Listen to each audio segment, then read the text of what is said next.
I think it's just a lot of reps and just continually having belief in all the teammates and continuing preaching that to all of them throughout the game, and even when we're down and late in the game, and continuing to talk to them, knowing that I believe in them and that they need to continue to just trust what we're doing, and eventually it's going to go through. We saw a couple hundred fans probably leaving the game. You guys were down there double digits in the fourth quarter. Any message to those folks that walked out of the stadium? You missed a good one, Dan. You missed a really good one, especially on senior day for all those seniors. It was great to get a win for all of them. What was your reaction to that kick by Nugent and then just the bear hug after? Well, are you talking about just the punt there at the end too? Yeah. To them? Yeah. Well, Weegan is an awesome player for us. He's been making plays almost every single game, and for him to get us into that territory right away and to set up that first there, I guess the touchdown to tie it there. If you're kicking it to him, you got problems probably. You're gonna have problems on your hands. He did great all day on that side of things, and for us in that fourth quarter drive, I guess to kind of keep.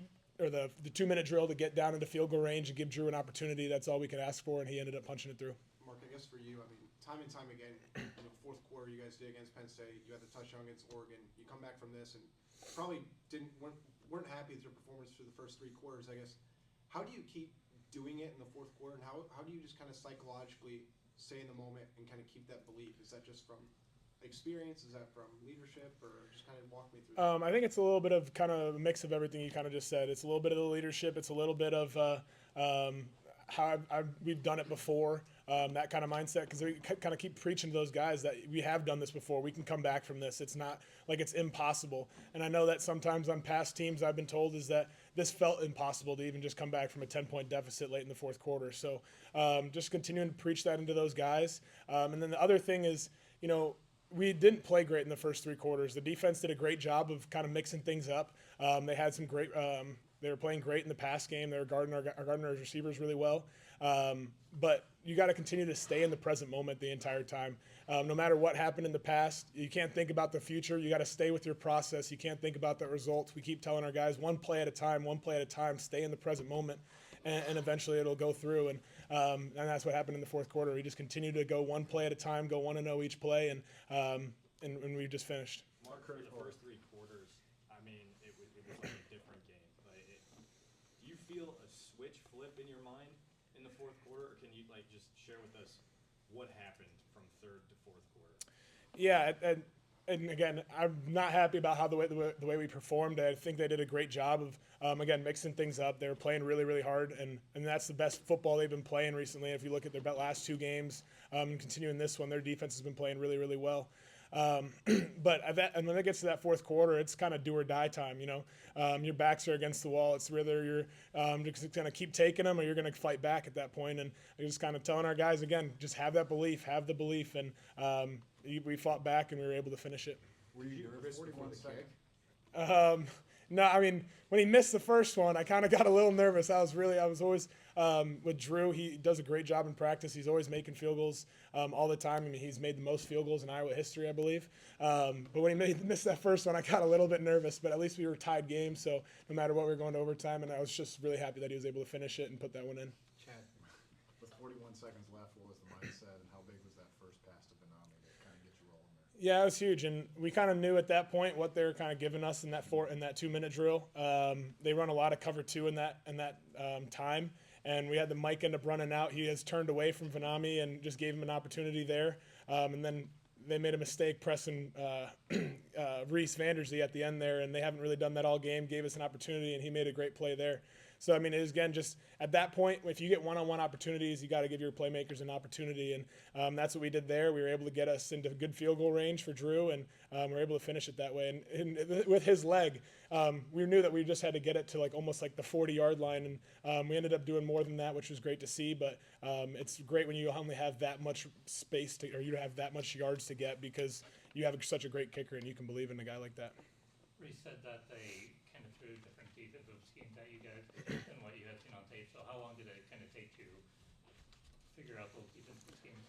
Yeah, that first drive, we had a couple rollout plays that they were kind of blocking up every single route on those plays. They ended up having to just kind of throw some of those away, kind of live to fight another day. And they were continuing to almost not guess, but a lot of our run plays that are kind of moving the corners, or not moving the corners, but moving the safeties, blitzing into certain things, and we were trying to move the runs, but they ended up just playing really hard and getting to the running back quickly.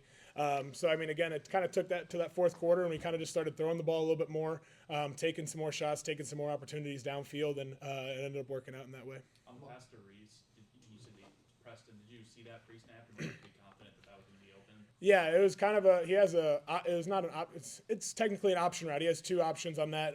He can either sit it or he can keep it on the go. I ended up just kind of telling him on that one that he's going to end up running a go if they ever press him on that. And you know, if you ever get one-on-one opportunity with Reese Vandersee, he makes plays left and right all the time in practice, and I'm just glad to see him come down with one in the game. No, you're good. How did you avoid maybe having your confidence wane in the first 2 or 3 quarters?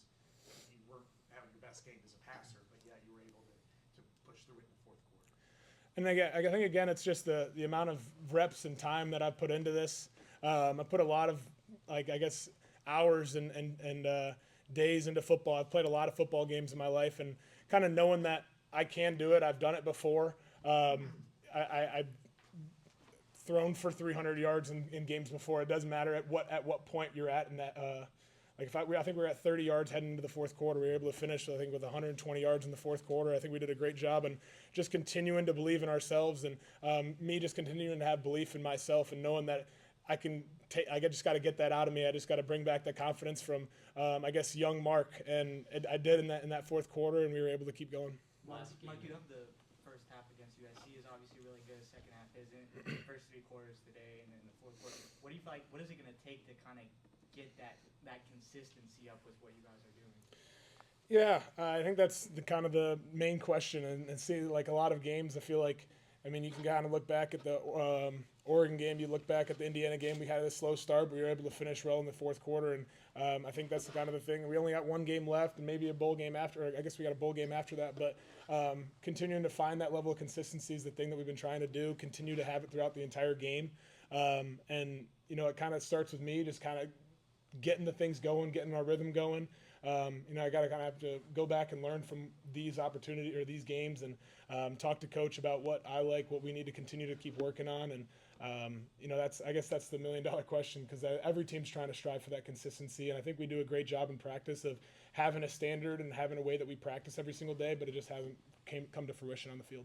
Last game at Kinnick, what's your favorite Kinnick moment from your time here, and where does this one rank and why? Oh man, it's been a lot of fun playing in Kinnick. It's been a lot of fun playing for these fans. My parents have been to every single game. I love all their support. But there's been a lot of moments that have been a lot of fun here in Kinnick, and I mean I can look back at either that Penn State one, the Penn State 67-yard run. It was a great run there, and we ended up winning that game, having a comeback win there. That was a lot of fun. And I mean, even that Oregon game, I know we ended up with a loss there, but I think that might have been one of the top 3 moments of just pure excitement when we scored with a minute left in that game. And it's just been a lot of fun, and I got to thank all the fans for continuously supporting us. And even though, like today, it looked ugly at most times, but just continuing to have belief in us and that we'll get things done. Was Coach Ferentz pretty emotional? Yeah, and it's just cool to see how much passion he has for football and how much passion he has for us. And when he says that he loves his players, he truly does love his players. He loves his coaches. And he's been emotional almost after every single win just because of how much he cares and how much he puts into this program. And I mean, he's been doing this thing for a long time. And I know that it's not coming to an end this year for him, but I'm sure he can kind of see that it's coming to an end at some point. And he's just trying to enjoy all these moments, and he's been having a lot of fun doing it. I know. All right, thanks, Mark.